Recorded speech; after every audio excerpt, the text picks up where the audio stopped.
Namaku Dimas. Dulu aku adalah pemain bola desa yang punya mimpi besar, mengharumkan nama kampung lewat turnamen antar desa. Tapi apa daya, dalam 7 tahun berturut-turut, kami selalu kalah di babak final. Bukan karena kami tidak latihan. Kami latihan setiap malam, hujan pun tak jadi alasan. Tapi yang kami lawan bukan sekadar manusia. Ada satu pemain mereka yang tak pernah berbicara. Tak pernah lelah. Dan selalu mencetak gol aneh, bola seperti masuk sendiri. Sampai suatu malam, seorang ustaz datang dan membuka mata kami bahwa kami bermain di lapangan yang tak sepenuhnya milik manusia. Sebelum memulai kisahnya, pasang earphone-mu, biar horornya terasa lebih nyata. Kalau kamu suka cerita kayak gini, jangan lupa like, komen, subscribe, dan share ke teman-temanmu. Lorong Misteri selalu punya kisah yang siap bikin bulu kuduk merinding. Malam itu angin bertiup pelan, menyapu lembut ilalang yang tumbuh liar di pinggir lapangan cempaka.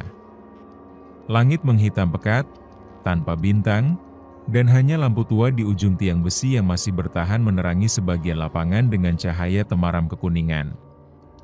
Di sanalah Dimas berdiri, sepatu bolanya sudah dipenuhi tanah, napasnya naik turun, bukan karena kelelahan, tapi karena sesuatu yang ia rasakan namun tak bisa dijelaskan. Desa Cempaka bukan desa besar, tapi warganya sangat menjunjung tinggi kebanggaan. Dan salah satu sumber kebanggaan itu adalah tim sepak bola desa. Dimas adalah pemain tengah, kapten tidak resmi karena semangatnya membara sejak kecil. Ia yang selalu mengajak teman-temannya latihan malam, meski hujan turun atau tubuh sedang demam. Namun, semangat mereka seolah selalu dikubur tiap kali berhadapan dengan satu tim dari desa tetangga, Desa Widoro. 7 kali berturut-turut mereka kalah. Dan anehnya, kekalahan itu selalu terjadi dengan cara yang tidak masuk akal. Pernah suatu kali, gawang Dimas jebol hanya karena bola memantul dari tiang, melambung tinggi, lalu tiba-tiba berbelok sendiri ke gawang. Penonton mengira angin, tapi Dimas tahu, tidak ada angin dari arah sana. Mas Dimas, suara kecil Dani, penjaga gawang termuda, memecah keheningan malam. Tadi saya lihat ada yang berdiri di tengah lapangan tinggi banget, tapi hilang begitu aja. Dimas menatap kosong ke arah lingkaran tengah. Hanya rumput, tanah yang mengeras, dan suara jangkrik. Tapi hatinya dingin. Sudah sering ya kamu lihat? Tanya Dimas perlahan. Dani mengangguk. Tapi saya kira cuma bayangan. Suatu ketika, Pak Somad, orang tertua di desa, pernah memberi peringatan, lapangan itu dulu tempat pengungsian tentara Belanda dan pejuang. Banyak mayat dikubur massal di situ. Kalau malam, jangan terlalu lama di sana, tapi siapa yang mau percaya tahayul di zaman sekarang? Sayangnya, malam itu adalah permulaan dari semuanya. Permulaan dari terbukanya rahasia siapa sebenarnya yang selama ini bermain melawan mereka. Dan malam itu, ketika Dimas melihat ke tengah lapangan, ia melihat jejak kaki di tanah basah, hanya satu arah. Tapi anehnya, jejak itu tidak ada yang masuk, hanya ada yang keluar. Satu hal yang selalu membuat Dimas heran sejak tahun keempat turnamen, ada satu pemain dari Desa Widoro yang tidak pernah berubah. Wajahnya sama, tubuhnya kurus tinggi, kulit sawo matang pucat, dan rambut gondrong yang selalu menutupi sebagian wajahnya. Pemain itu tidak pernah bersuara. Bahkan ketika diberi kartu kuning karena pelanggaran, ia hanya diam. Tak membela diri, tak marah, tak menunduk malu. Awalnya Dimas kira itu hal biasa. Mungkin anak pendiam. Tapi yang aneh, di daftar nama pemain, tak pernah ada nama yang cocok dengan wajahnya. Saat panitia menyebut daftar, ada satu nama yang selalu dilewati atau dibacakan dengan cepat. Seperti disembunyikan. Mas Dimas, kata Raka, teman setim yang juga jadi pelatih merangkap wasit. Kamu sadar nggak? Pemain nomor 13 itu dari dulu juga, kan? Dimas mengangguk pelan. Tapi tiap kita tanya namanya, nggak ada yang jawab. Dia kayak bukan dari sini, Mas. Tahun itu, Dimas mulai merekam pertandingan dengan kamera tua milik kakaknya. Saat diputar ulang di rumah, ia menatap layar dalam-dalam. Semua pemain terlihat jelas. Tapi saat bola ditendang oleh pemain nomor 13, gerakannya kabur. Seperti ada glitch, seperti bayangan cepat yang terdistorsi. Lebih mengejutkan lagi, di momen saat Dimas bersalaman dengan tim lawan setelah pertandingan, tangan Dimas terlihat menjabat udara kosong. Tapi ia ingat betul, ia menjabat tangan seseorang dingin, keras, seperti batu. Gak mungkin ini, gumamnya, sambil mempost video. Ia menatap frame demi FRM. Pemain itu seperti tidak pernah sepenuhnya terekam. Selalu ada bagian yang kabur, kepala yang tertutup kabut, tubuh yang blur, atau bahkan di beberapa FRM, tidak ada sosok sama sekali. Malam itu Dimas tidak bisa tidur. Dan saat membuka ponselnya, ia melihat satu pesan tak dikenal masuk. Tak ada nomor. Hanya satu kalimat, jangan ikut turnamen lagi. Lapangan itu bukan milik kalian. Hari pertandingan kembali datang. Langit mendung, lapangan berlumpur, dan hawa dingin menusuk meski matahari belum sepenuhnya tenggelam. Suasana seperti ini bukan hal baru bagi Dimas dan timnya. Tapi entah kenapa hari itu semua terasa lebih berat, lebih hening, dan lebih tidak wajar. Dimas memandangi bola di tengah lapangan saat pertandingan dimulai. Ada sesuatu pada bola itu. Seolah bola itu hidup. Bahkan sebelum ditendang, bola itu sedikit bergetar, seperti sedang bersiap, seperti punya kehendak sendiri. Kick-off dimulai. Bola berpindah dari kaki ke kaki, hujan mulai turun rintik-rintik, dan pemain lawan bermain cepat seperti biasa. Tapi lagi-lagi, pemain nomor 13 itu tampil mencolok. Tak pernah kehilangan bola. Bahkan ketika Dimas mencoba merebut, ia merasa udara di sekitarnya mengeras. Seperti menabrak dinding tak kasat mata. Menit ke-37, sebuah kejadian membuat semua yang menonton terdiam. Dimas menendang bola jauh keluar lapangan, bola memantul ke tiang besi di ujung. Seharusnya berhenti. Tapi tidak. Bola itu berputar perlahan, berbalik arah sendiri, dan menggelinding lurus ke arah gawang mereka. Penjaga gawang, Dani, sudah siap menangkap.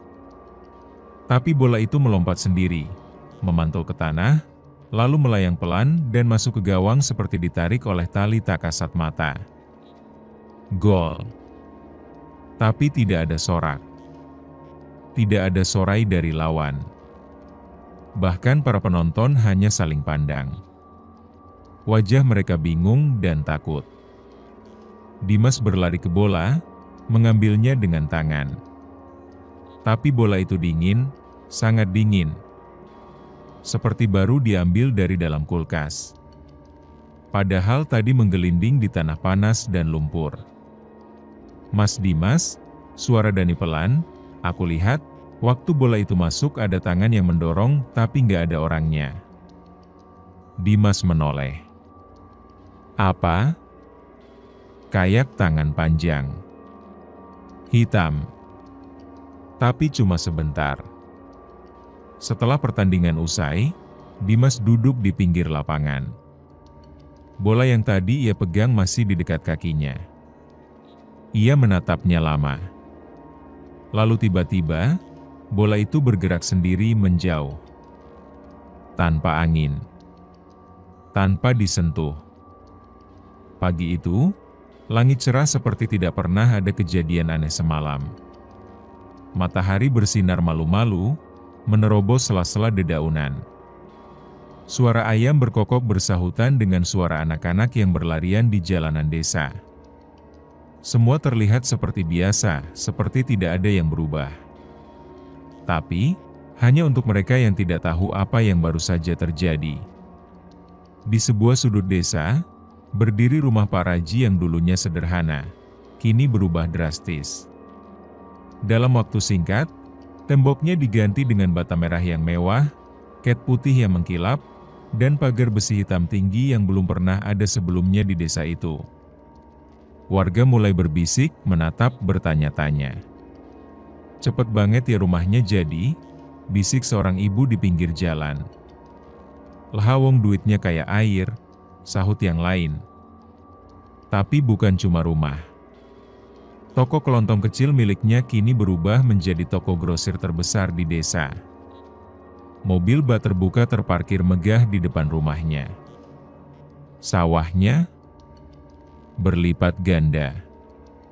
Bahkan ladang milik Pak Bejo, yang dulu terkenal paling luas, kini sudah berpindah tangan menjadi milik Pak Raji.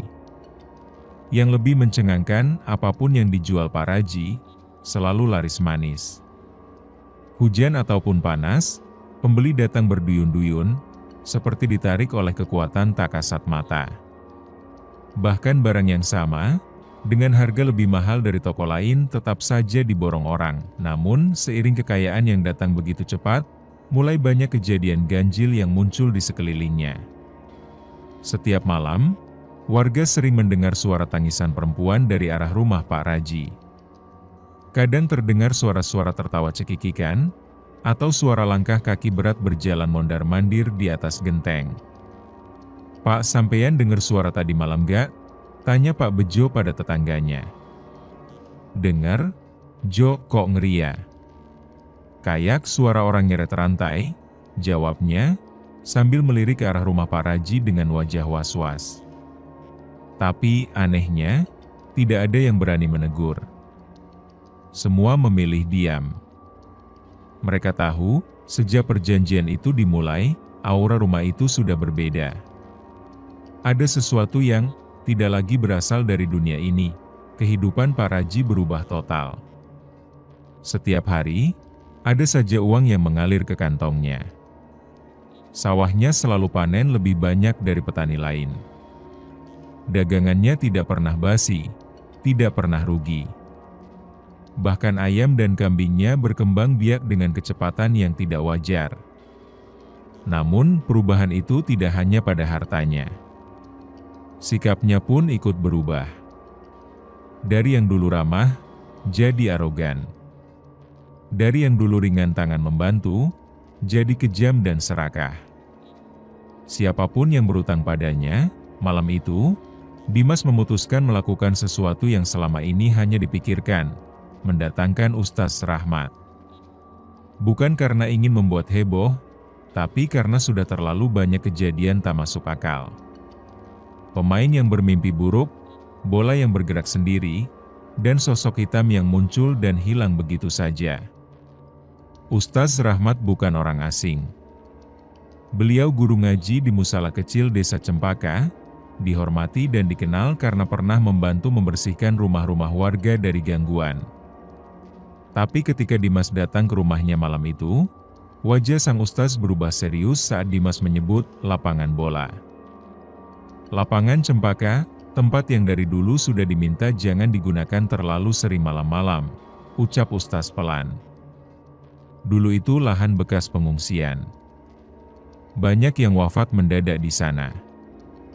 Arwah yang tak tenang itu bisa menempel pada siapa saja. 3 malam kemudian, Ustaz Rahmat datang ke lapangan bersama Dimas dan beberapa pemain lainnya. Ia membawa botol berisi air garam dan daun bidara, serta segenggam garam kasar yang diikat dalam kain putih. Di bawah cahaya remang lampu, mereka berdiri di lingkaran tengah lapangan. Ustaz mulai membaca ayat demi ayat. Suaranya lirih, tapi terasa berat. Udara malam mendadak menjadi kaku. Saat air garam disiramkan ke tengah lingkaran, tanah bergetar halus. Bukan seperti gempa.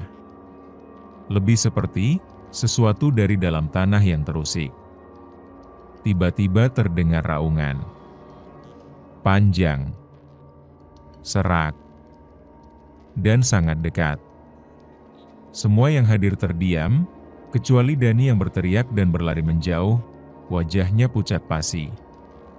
Dari tanah yang basah, muncul asap tipis yang naik perlahan, berputar seperti pusaran kecil. Lalu Ustaz berteriak, "Kamu yang menempati lapangan ini, demi Allah, jangan ganggu manusia yang tak tahu perjanjian."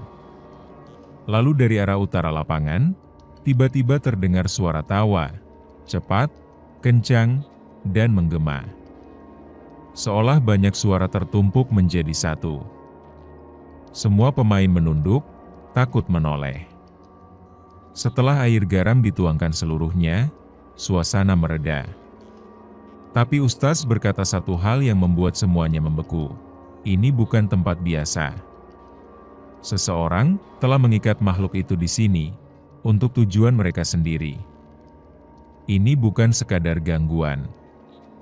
Ini bentuk kerjasama. Dimas tahu, ini bukan soal hantu, tapi soal perjanjian gelap antara manusia dan jin.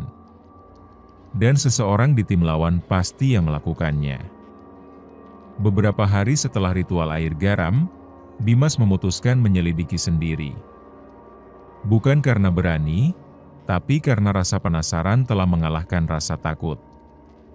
Ia pergi ke desa Widoro, desa rival yang selalu mengalahkan timnya di setiap final. Ia pura-pura ingin bertukar strategi, mengobrol dengan beberapa pemain. Tapi niat utamanya hanya satu, mencari tahu siapa pemain nomor 13 itu. Tapi saat ia tanya ke ketua tim Widoro, pria itu hanya menjawab datar, "Nomor 13? Kami gak pernah punya pemain tetap dengan nomor itu." Dimas mengerutkan dahi. Tapi dia selalu main. Badannya tinggi, rambut gondrong, laki-laki itu menunduk, wajahnya tegang. "Kalau kamu tahu, lebih baik diam aja.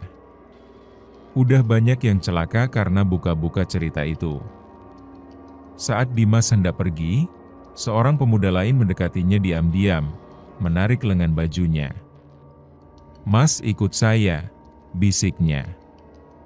Ia mengaku mantan pemain tim Widoro, yang sudah berhenti sejak 3 tahun lalu karena merasa dilibatkan dalam sesuatu yang haram. Di sebuah gubuk kecil dekat pinggiran sawah, pemuda itu menceritakan semuanya. Bahwa sejak 6 tahun lalu, tim mereka pernah kalah beruntun di turnamen antar desa. Lalu pelatih mereka, Pak Lurah sendiri, membawa mereka ke seseorang di ujung desa. Seorang dukun tua yang disebut Pak Jangkung. Dia bilang, bisa bantu kami menang. Tapi harus ada yang mau ngasih tempat buat satu penunggu. Katanya jin itu dulunya pangeran, suka olahraga, suka bola. Tapi harus dikasih lapangan khusus. Dan gak boleh diganggu. Syaratnya aneh, jin itu hanya mau turun jika memakai tubuh seseorang dari dunia manusia. Maka dukun itu menyediakan media, tubuh mayat seorang pemuda yang mati karena tenggelam di sungai. Tubuhnya diawetkan secara gaib, dan digunakan setiap pertandingan. Pemain nomor 13 itu, Mas, itu bukan orang. Itu mayat. Dimasukkan jin buat bantu tim kami. Tapi lama-lama dia mulai minta yang aneh-aneh. Setiap tahun, harus ada satu korban. Entah pemain lawan yang cedera parah, atau penonton yang kerasukan sampai meninggal. Dimas tak bisa berkata-kata. Tenggorokannya kering. Perutnya mual, kami menang tapi harga yang dibayar terlalu mahal, Mas. Dimas tahu, ini bukan lagi soal menang atau kalah. Ini soal dosa manusia yang memelihara iblis demi kebanggaan kosong. Dan Dimas sadar, final tahun ini akan menjadi pertaruhan antara cahaya dan kegelapan. Langit desa semakin gelap. Awan hitam menggantung rendah, seakan menekan atap-atap rumah penduduk. Hujan turun deras, tapi anehnya suara rintiknya seolah tidak terdengar sama sekali di sekitar tanah pemakaman itu. Seperti ada sesuatu yang menelan suara, membungkam, membatu. Puluhan warga berkumpul di pemakaman. Wajah mereka tegang, sebagian memegang payung, sebagian membiarkan tubuhnya basah kuyup. Tapi tak satu pun dari mereka berniat mundur, rasa takut mereka tertahan oleh rasa penasaran, juga oleh kewajiban sebagai tetangga untuk mengantarkan jenazah ke liang lahat. Tapi apa yang mereka saksikan sungguh di luar nalar. Gali demi gali, sekop demi sekop tanah itu tidak bisa dibuka. Setiap sekop menghantam tanah, bunyinya seperti memukul batu. Bahkan, beberapa cangkul patah. Aneh, karena ini bukan tanah keras, ini adalah pemakaman yang sehari sebelumnya masih lunak, dipakai mengubur warga yang meninggal biasa. "Pak, tanahnya keras banget, nggak bisa dibongkar," ujar salah satu penggali kubur dengan wajah pucat. Mbah Salim maju, mengetuk tanah itu dengan tongkat kayunya. Suara dentingan nyaring terdengar, seperti mengetuk logam. Ia menarik napas berat, menatap warga yang kini mulai resah. Ini tandanya bumi menolak jasadnya, bisik-bisik mulai terdengar. Beberapa warga saling menatap dengan wajah pucat. Ada yang mundur perlahan. Ada yang mulai beristighfar tanpa henti. Di tengah situasi mencekam itu, terdengar suara petir menggelegar. Angin berhembus kencang, seolah ada sesuatu yang berputar mengelilingi area pemakaman. Daun-daun beterbangan, ranting patah berjatuhan. Lalu suara itu muncul. Suara berat, parau, dalam seperti berasal dari perut bumi. Janji. Janji. Suara itu menggetarkan tanah. Beberapa warga menjerit. Bahkan ada yang langsung lari ketakutan. Tubuh Gusri, istri Pak Raji, langsung limbung, jatuh pingsan di tempat. Mbah Salim berdiri di tengah-tengah mereka, berusaha tetap tenang meskipun jelas, tubuhnya ikut gemetar. Ini bukan lagi sekadar mayat ini hukuman, ini peringatan, katanya lirih pelan, tapi cukup jelas untuk membuat semua yang mendengarnya menggigil ketakutan. Setelah hampir 2 jam mencoba, tidak ada satupun alat gali yang berhasil menembus tanah itu. Semua patah, retak, atau terlempar begitu saja seolah ditolak oleh kekuatan tak kasat mata. Akhirnya, Mbah Salim menyuruh warga untuk berhenti. Sore itu langit tampak muram, seolah tahu bahwa malam nanti bukan sekadar pertandingan final antar desa, melainkan pertempuran 2 dunia. Lapangan Cempaka mulai ramai. Penonton dari berbagai desa berdatangan, membawa semangat dan sorak-sorai, tak sadar bahwa mereka akan menyaksikan sesuatu yang takkan pernah mereka lupakan. Dimas dan timnya tiba dengan wajah tegas. Tak ada senyum. Tak ada guyon. Mereka berdiri dalam lingkaran sebelum masuk lapangan, membaca doa dalam hati, menggenggam jersey yang telah dijahit benang sajadah, dan mengoles air doa di dahi masing-masing. Ustaz Rahmat berdiri di pinggir lapangan, menggenggam tasbih, mata tak lepas dari lingkaran tengah. Lalu, tim lawan datang. Dan seperti biasa, pemain nomor 13 muncul di barisan terakhir. Diam, tanpa senyum, tanpa suara. Tapi malam itu, auranya berbeda. Seolah tubuh itu lebih hidup, atau sebaliknya, lebih mati. Peluit pertama dibunyikan. Pertandingan dimulai. Awalnya berjalan normal. Dimas dan timnya bermain dengan fokus. Setiap bola mereka tendang dengan doa. Tapi menit ke-11, Dani, si penjaga gawang, berteriak histeris. Ada yang bisikin aku dari belakang, padahal gak ada siapa-siapa. Dia jatuh. badannya menggigil. Mata terbalik. Seluruh stadion panik. Tapi Ustaz langsung maju dan membaca ayat perlindungan dari pinggir lapangan. Dani perlahan sadar. Tapi ia tak bisa bermain lagi. Digantikan oleh pemain cadangan yang menggigil ketakutan. Menit ke-19, bola tiba-tiba terbakar. Ya, bola benar-benar terbakar di tengah lapangan tanpa alasan. Pemain nomor 13 menendang bola dari tengah lapangan, dan bola itu mengarah ke gawang Dimas tanpa pernah menyentuh tanah. Semua penonton berdiri. Beberapa wanita menjerit. Tapi bola tak masuk. Karena Dimas melompat, dan di detik itu, ia merasa seperti ada tangan besar yang mencoba menariknya ke bawah. Ia berteriak dalam hati, menyebut nama Tuhan, dan tiba-tiba, angin besar menerjang lapangan. Banner penonton beterbangan. Lampu stadion berkedip-kedip. Pemain nomor 13 berhenti di tengah lapangan. Lalu menunduk, dan tubuhnya bergetar. Semua pemain menghentikan permainan. Tapi dari jarak 5 meter, Dimas melihat jelas, tubuh itu retak. Kulitnya pecah. Wajahnya menghitam. Dari dalam tubuhnya, keluar asap hitam pekat, mengambang seperti kabut. Dan di dalam kabut itu, tampak sepasang mata merah. Pertandingan telah berubah menjadi ritual terbuka. Dan malam itu, darah pertama akan tumpah. Langit menghitam sempurna. Angin berembus tak wajar, dingin seperti merayap masuk ke tulang. Lapangan Cempaka tak lagi terdengar riuh.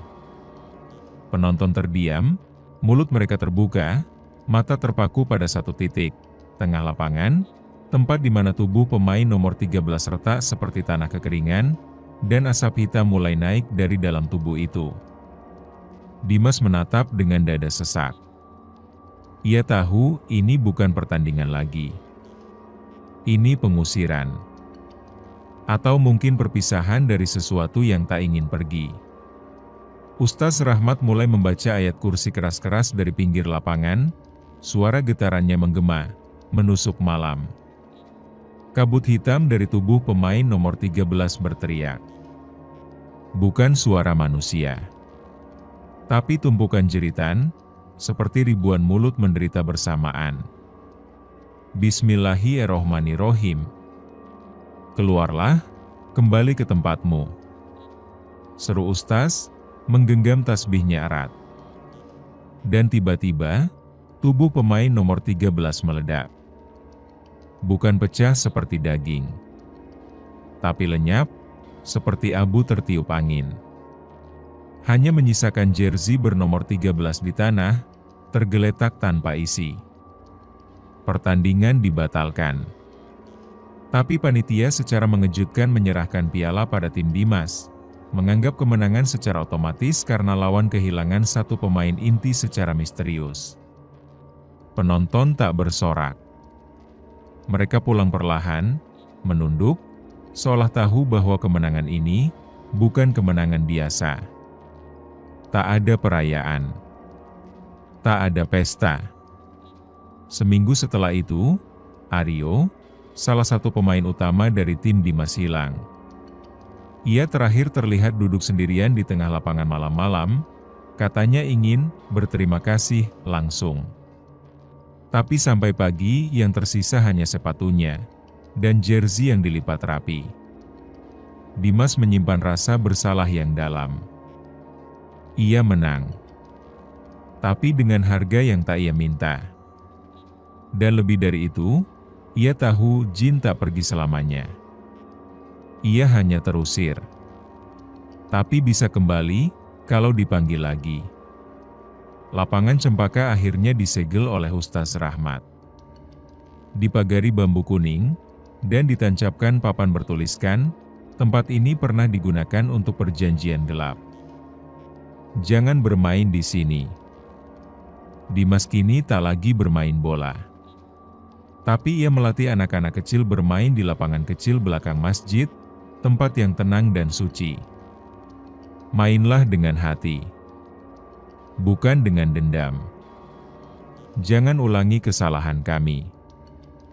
Kemenangan tanpa rida hanya meninggalkan luka. Langit menghitam sempurna. Angin berembus tak wajar, dingin seperti merayap masuk ke tulang. Lapangan cempaka tak lagi terdengar riuh. Penonton terdiam, mulut mereka terbuka, mata terpaku pada satu titik, tengah lapangan, tempat di mana tubuh pemain nomor 13 retak seperti tanah kekeringan, dan asap hitam mulai naik dari dalam tubuh itu. Dimas menatap dengan dada sesak. Ia tahu ini bukan pertandingan lagi. Ini pengusiran. Atau mungkin perpisahan dari sesuatu yang tak ingin pergi. Ustaz Rahmat mulai membaca ayat kursi keras-keras dari pinggir lapangan, suara getarannya menggema, menusuk malam. Kabut hitam dari tubuh pemain nomor 13 berteriak. Bukan suara manusia, tapi tumpukan jeritan, seperti ribuan mulut menderita bersamaan. Bismillahirrohmanirrohim. Keluarlah, kembali ke tempatmu. Seru Ustaz, menggenggam tasbihnya erat. Dan tiba-tiba, tubuh pemain nomor 13 meledak. Bukan pecah seperti daging, tapi lenyap, seperti abu tertiup angin. Hanya menyisakan jersey bernomor 13 di tanah, tergeletak tanpa isi. Pertandingan dibatalkan. Tapi panitia secara mengejutkan menyerahkan piala pada tim Dimas, menganggap kemenangan secara otomatis karena lawan kehilangan satu pemain inti secara misterius. Penonton tak bersorak. Mereka pulang perlahan, menunduk, seolah tahu bahwa kemenangan ini bukan kemenangan biasa. Tak ada perayaan. Tak ada pesta. Seminggu setelah itu, Aryo, salah satu pemain utama dari tim Dimas hilang. Ia terakhir terlihat duduk sendirian di tengah lapangan malam-malam, katanya ingin berterima kasih langsung. Tapi sampai pagi yang tersisa hanya sepatunya, dan jersey yang dilipat rapi. Dimas menyimpan rasa bersalah yang dalam. Ia menang. Tapi dengan harga yang tak ia minta.